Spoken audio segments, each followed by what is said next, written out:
Երբևէ մտածել եք, թե իրականում ինչ է տեղի ունենում, երբ վիրահատությունից առաջ ձեզ անզգայացնում են։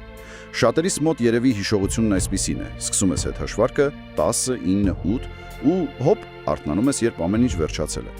Թվում է, թե ուղղակի քնել էր, բայց իրականում դա շատ ավելի խորը բան է։ Դա մի հատուկ վիճակ է, անզգայացում է։ Այսինքն դուք ոչ միայն անգիտակից եք լինում, այլ նաև չեք կարողանում շարժվել, ու նաև հիշողություններ չեն ձևավորվում։ Եվ ամենակարևորը, հուսանք, ցավ չեք զգում։ Առանց այս բոլորը միաժամանակ անջատելու, դե շատ վիրահատություններ ուղղակի անհնար կլինեին։ Հետաքրքիր է։ Եվ այս գաղափարը ցավը հանգստացնելու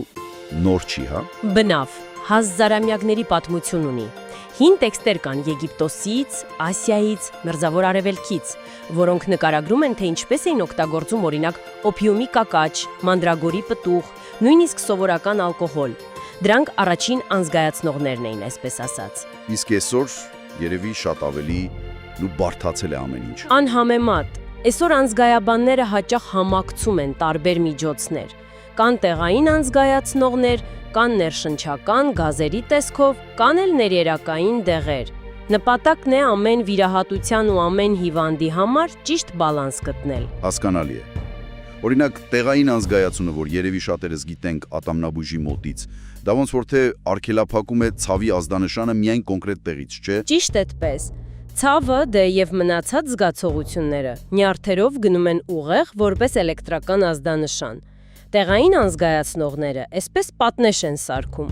Դրանք կպնում են նեյրոնների թաղանթներին ու թույլ չեն տալիս, որ դրական լիցքերը ներս մտնեն ու ազդանշանը առաջ գնա։ Իդեպ կարդացել էի կոկաինի մասին մի պատմություն, որ դրա ցավազրկող հատկությունը պատահաբար են հայտնաբերել։ Ասում են ակնաբույժ ինտերնի լեզվին է կաթել ու նկատել է, որ լեզուն թմրել է։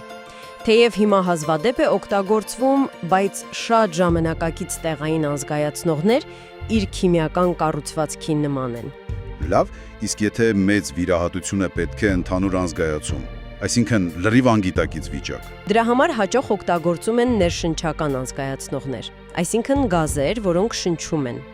Պատմականորեն արևմուտքում առաջիններից մեկը դիեթիլ եթերն էր։ Զավեշտալի է, բայց սկզբում դա որպես թմրանյութ էր հայտնի, մինչև 1840-ականներին բժիշկները նկատեցին, որ դրա տակ մարդիկ վնասվածքից ցավ չեն զգում։ Ու դրանից հետո սկսեցին օգտագործել վիրահատություններին։ Հետո երևի ուրիշներն էլ հայտնվեցին։ Հա, իհարկե։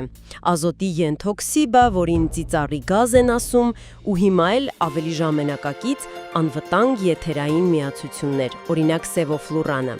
բայց հաճախ սրանց հետ միասին ներերակային դեղեր են օգտագործում։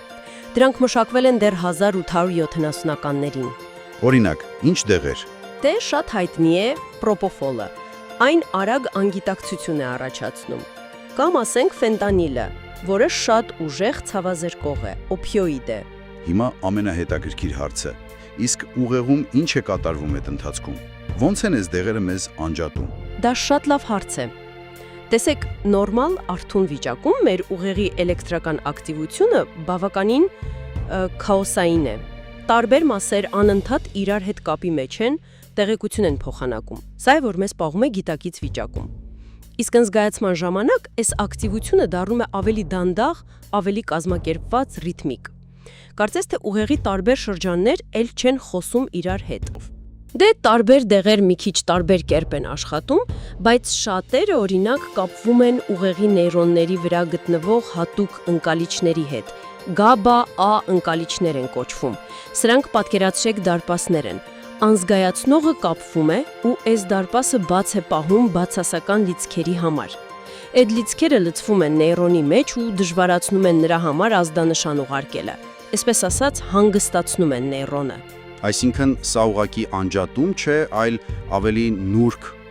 կարգավորում է։ Հենց այդպես։ Դա մի տեսակ ուղեղի բնական արգելագող համակարգերի ուժեղացում է։ Բայց քանի որ այս դեղերն այդքան հզոր են ու ազդում են ոչ միայն ուղեղի, այլև ասենք սրտի, թոքերի վրա, երևի ռիսկեր էլ կան, չէ՞։ Անպայման։ Ինչպես հին ժամանակների թույները, որոնք օգտագործում էին ցավը մեղմելու համար, այնպես էլ ժամանակակից դեղերը կարող են լուրջ կողմնակի ազդեցություններ ունենալ, եթե ճիշտ չօգտագործվեն։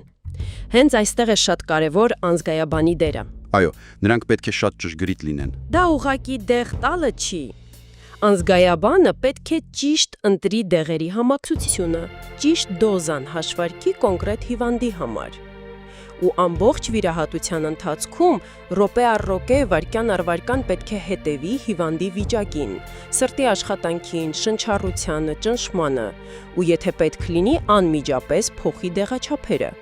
Դա շատ դինամիկ process է։ Այսինքն նրանք ապահովում են, որ դուք եւ անզգայացված լինեք, եւ անվտանգ։ Այո, այդ բալանսը պահելն է ամենակարևորը։ Եվ հենց այս զարգացումների շնորհիվ է, որ վիրաբուժությունն այսօր կարողանում է անել բաներ, որոնք նախկինում երևի ֆանտաստիկայի ժանրից էին։ Միանշանակ։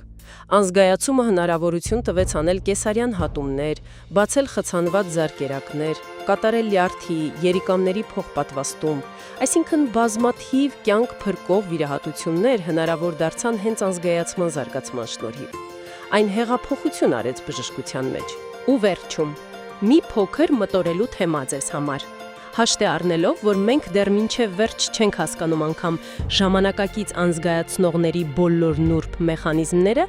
ինչ է սա մեզ ասում ընդհանրապես գիտակցության բնույթի մասին ու մեր ուղեղի դեռևս չբացահայտված գաղտնիքների մասին։